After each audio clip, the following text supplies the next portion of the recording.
Okay, welcome to Unit 2. This is Unit 2, Activity 1, Organic Chemistry. I think this is my favorite unit. I'm going to give you some of the skills that are going to be important for U2A1. What is organic chemistry? Organic chemistry means that the chemistry is carbon-based, so everything is centered around carbon. You may have heard of things such as organic farming, and that's a little bit of a different term. That just means that you're not using salt-based fertilizers in your farming. Remember, anything we talk about means we're talking about things with carbon in it, like plastic, a lot of paints, wood, so there's natural things like cotton. Much of what's around you is carbon. 300,000 new carbon molecules discovered every year. Now, the first skill that you're going to have is to do Lewis dot diagrams. So Lewis dot diagrams are when you look at the column it's in and you put that many dots around it. Remember, you've got to go 1, 2, 3, 4. If there's more dots or electrons around it, now you partner them up. So what we're going to do is we're going to draw methane, CH4. This is the simplest carbon molecule. It's 1 carbon and 4 hydrogen. Hydrogen has 1 electron because it's in the first column. And what happens is they form a bond by overlapping their electrons or sharing their electrons. So this is CH4 right here. So a covalent bond means to share. Most of the bonds out there are covalent. Ionic is a bullying situation, a salt situation. We'll get to that in another part of the course. So what we're looking at is sharing. So we gave each carbon 4 electrons around it. We spread them out, hydrogen 1, and then they shared to make bonds. So this is methane gas right here, which is the gas of rotting organic material. It's the gas that's given off.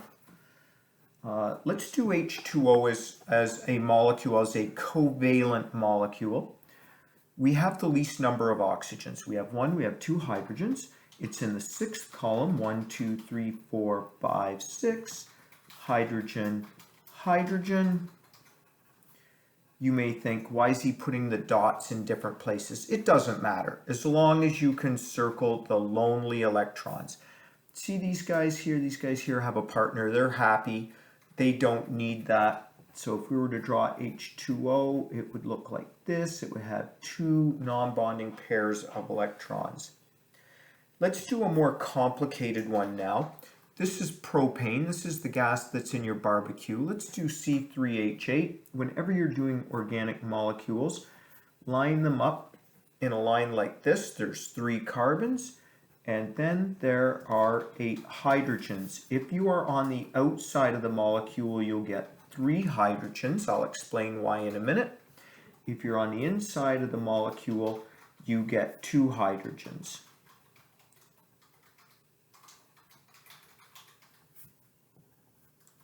So I am just filling in my electrons right now.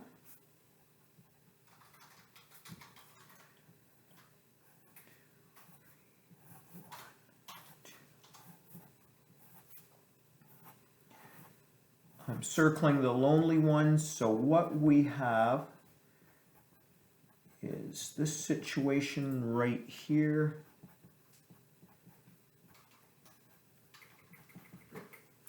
So if we were to do the formula, it would be CH3, CH2, CH3. So if I was to write it out the same way that this diagram is written out right here, just another idea of a Lewis dot diagram of a molecule. This is going to come in handy in this course. Now the next thing they talk about is polar versus non-polar. So what you need to be able to do here is find something called the electronegativities. So this whole polar versus non-polar thing is really important in chemistry. Things that dissolve in things that are like them. So non-polar molecules such as oil will dissolve in other non-polar molecules such as oil. Polar molecules such as sugar will dissolve in other polar molecules such as water. Okay, so this will be important in things like laundry detergent. That's just one example. Electronegativity is the affinity of electrons for an element. So it's the ability of an element to attract electrons. Let's look where our electronegativity numbers are. If you have a periodic table, somewhere in there, if you've got a good one, you should see a number near the carbon, and I know it's hard to see. It's not the clearest because of this camera, but it's 2.5. So I'm going to write a 2.5 down. And if you look at hydrogen, hydrogen is 2.1. So on your periodic table, if you don't have electronegativities, get one that has it for this unit. So to use electronegativities to see if something's polar or not, take your highest number, which is 2.1, or 2.5, take your lowest number, which is 2.1, and subtract them. If the number is 0.4 or less, then it's nonpolar. If it's 0.4 or greater, or if it's greater than 0.4, I should say, then it's going to be a polar molecule. Oxygen's 3.5, carbon's 2.5, subtract them 1.0. Because that's greater than 0.4, remember, equal to or less than is nonpolar, greater than 0.4 is polar. Oxygen's 3.5, hydrogen's 2.1, subtract them, it's 1.4. Now, little bit of a trick here. The molecule's not polar, the bond is polar. We may or may not get to that in the course.